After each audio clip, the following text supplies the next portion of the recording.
At this point in time, Suesha, remember this entire situation is being very closely monitored by the DGMO himself as well as the army chief. We are given to understand that all possible measures are now being taken to ensure that the relief is provided as soon as possible. Now, this has crashed in Tamil Nadu is what we are being told. As far as an official response coming in, they've only indicated that senior officials were part of it. The passenger manifest that has already been, or the details of which have already been shared by my colleague Abhishek, clearly goes on to indicate that General Bipin Rawat, the Chief of Defence Staff, who was basically on his way to the Wellington College for delivering a lecture. Along with him, his wife was also present, is what we are being told. But remember, this entire situation is now being very closely monitored.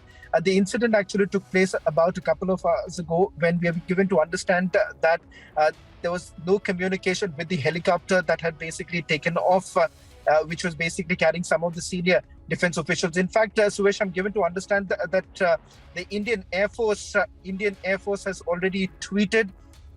In fact, they are putting out more details with regards to the incident that has taken place. An inquiry has already been ordered, is what we are being told. The Indian Air Force, that's the latest coming in. The Indian Air Force now confirming it. An inquiry is already underway, is what we are being told, to basically find out what exactly happened. Because remember, the air traffic control had basically lost any communication with the chopper, is what we are being told.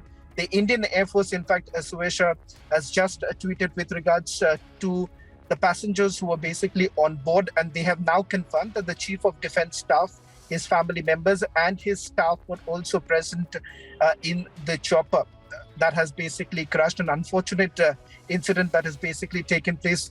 It remains to be seen, because remember, this is an Mi-17 that has basically crashed in the Nilgiris, is what we are being told.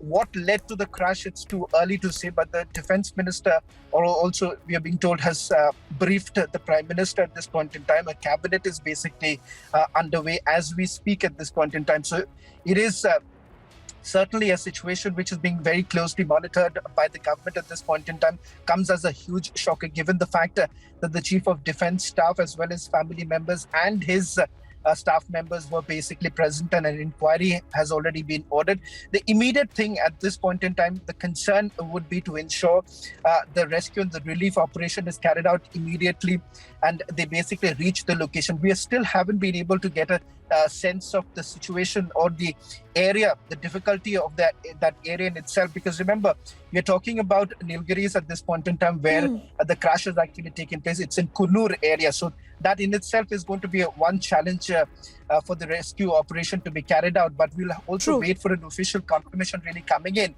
from the army as well as the Indian Air Force in terms of what sort of a rescue operation has been done and what's the current situation. Because as far as the current situation is concerned, barring the fact that an official confirmation now coming in that the Chief of Defence Staff was on board, along with him, his wife and his staff members, this is what we are being told, that the Army Aviation Wing is currently at the crash site. So the rescue operation is already underway. So we'll also try and pick up more information as far as this rescue operation is concerned, because it's going to be very, very crucial to find out the condition. Yes.